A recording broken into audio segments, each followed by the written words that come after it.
What's the meaning of cinch?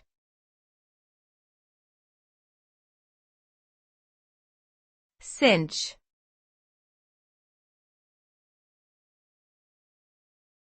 Cinch.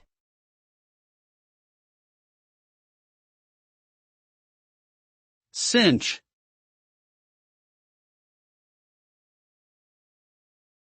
Cinch.